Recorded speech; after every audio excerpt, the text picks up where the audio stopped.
Israel melontarkan ancaman kepada Iran, menyebutnya akan menderita dan senasib seperti Hamas, Houthi, dan Hizbullah. Selain itu, metode perang Iran melalui proksi dan poros juga diklaim telah berakhir dan runtuh. Mengutip Tribun News pada 9 Mei, klaim itu diutarakan oleh Menteri Pertahanan Israel, Israel Katz, dalam unggahannya di X pada 8 Mei 2025. Katz berharap bahwa Israel harus mampu mempertahankan dirinya sendiri terhadap ancaman dan musuh apapun. Menambahkan bahwa Houthi akan menderita pukulan berat dari Israel jika mereka terus menembakinya. Menekankan bahwa IDF siap untuk misi apapun. Baru setelah itu Katz menyentil negara Iran, memperingatkan pimpinan Iran yang diklaim Katz telah mendanai, mempersenjatai, dan mengoperasikan Houthi. Lebih lanjut, Katz memperingatkan bahwa sistem proksi telah berakhir dan poros kejahatan telah runtuh. Klaim bahwa Iran memikul tanggung jawab langsung,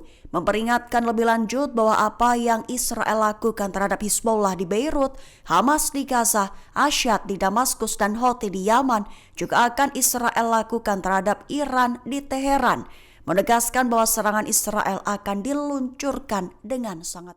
Militer Yaman mengancam akan kembali melontarkan rudal ke Israel. Sebanyak 3 bandara penting di Israel berpotensi besar menjadi target sasaran. Mengutip Tribun News pada 9 Mei, ancaman itu diumumkan oleh Angkatan Bersenjata Yaman dalam rilisan video terbarunya, di mana media militer Yaman telah mengidentifikasi koordinat dan nama dari 3 bandara utama Israel. Adapun 3 nama bandara yang teridentifikasi adalah Bandara Lod, dikenal di Israel sebagai Bandara Ben Gurion, kemudian Bandara Haifa, dan Bandara Ramon di al-Rashrash atau Eilat. Yaman berjanji akan melanjutkan serangan sebagai bentuk solidaritas dengan Palestina. Adapun rekaman tersebut diberi label Yaman dengan frasa bandara tidak aman dalam bahasa Arab dan Ibrani. Diklaim telah menandakan peningkatan sikap militer Yaman menyusul agresi baru-baru ini terhadap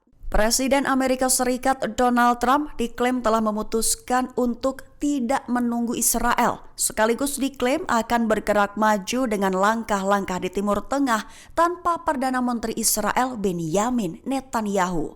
Mengutip Al-Mayadin pada 9 Mei, hal itu merupakan klaim dari 2 sumber senior yang dekat dengan Trump, namun dengan tanpa disebutkan namanya. Dilaporkan bahwa keretakan semakin besar antara Trump dan Netanyahu, menggambarkan hubungan tersebut sebagai tegang karena kekecewaan bersama, di mana Netanyahu dikatakan frustasi dengan Trump, sementara Presiden Amerika Serikat tersebut juga dilaporkan kehilangan kesabaran dengan Perdana Menteri Israel. Dengan begitu, 2 sumber senior Amerika Serikat mengklaim bahwa Trump telah memutuskan untuk tidak menunggu Israel lagi, sekaligus menekankan bahwa Amerika akan tetap bergerak maju dengan langkah-langkah jitu di Timur Tengah tanpa Netanyahu.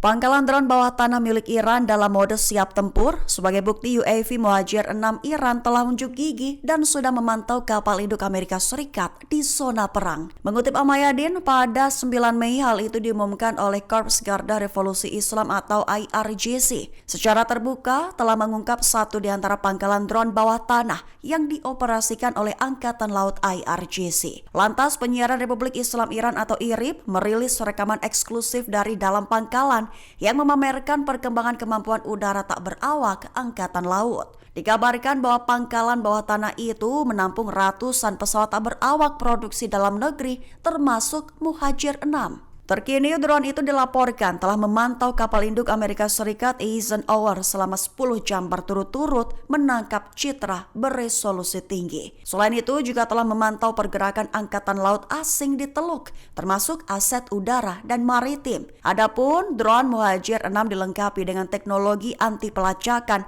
yang memungkinkannya menghindari deteksi oleh sistem radar yang ada di kapal. Terkini, Mayor Jenderal Salami menekankan bahwa Angkatan Laut IRGC dalam mode siap untuk peperangan skala penuh yang berkelanjutan melawan pasukan ekstra regional. Serangan jarak jauh Houthi Yaman dilaporkan akan dilakukan dan dilontarkan segera. Pemimpin gerakan Ansarallah Yaman Sayyid Abdul Malik Al-Houthi mengklaim bahwa serangannya itu bisa memaksa Amerika Serikat menghentikan agresi. Mengutip Al-Mayadin pada 9 Mei, hal itu diutarakan oleh Al-Houthi dalam pidatonya pada Kamis 8 Mei 2025 kemarin. Al-Houthi menekankan bahwa posisi Yaman bukanlah seperti yang diklaim oleh Presiden Amerika Serikat Donald Trump yang didasarkan pada memohon atau menyerah. Ia menegaskan kembali bahwa prioritas Yaman adalah mendukung rakyat Palestina melawan pendudukan.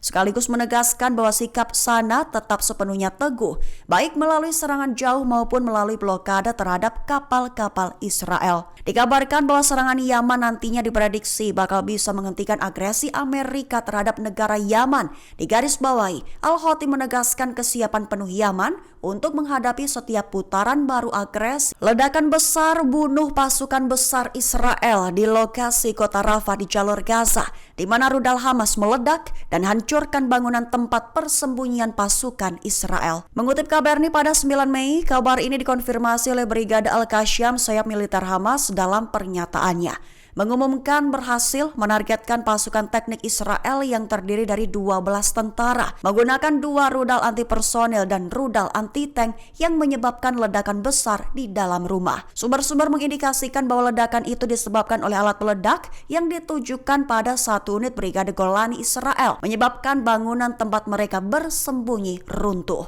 Laporan itu juga menunjukkan bahwa sejumlah prajurit masih terjebak di bawah reruntuhan dengan luka kritis, sementara saksi mata berbicara tentang sejumlah kematian di kalangan tentara pendudukan. Menteri Luar Negeri Iran Abbas Araghchi mengecam Perdana Menteri Israel Benyamin Netanyahu, menuduhnya berupaya menggagalkan kemajuan yang dicapai dalam perundingan Iran-Amerika Serikat. Mengutip Al-Mayadin pada 9 Mei, hal itu diutarakan oleh Araghchi dalam unggahannya di X pada 9 Mei 2025. Perlu diketahui sebelumnya Netanyahu dituduh telah mengeluarkan gambar yang diduga fasilitas nuklir ketiga Iran. Dengan begitu, Araghchi mengecam klaim tersebut sebagai upaya tak berdasar untuk memanipulasi persepsi publik menjelang negosiasi nuklir baru. Menurut Araghchi, munculnya kembali klaim semacam itu bukanlah suatu kebetulan. Ia secara langsung menuduh Netanyahu berupaya menggagalkan kemajuan yang dicapai dalam perundingan Amerika-Iran. Menegaskan bahwa pemimpin Israel tersebut sengaja mengintervensi proses diplomatik untuk mendikte kebijakan Amerika Serikat. Download Tribun X sekarang, menghadirkan lokal menjadi Indonesia.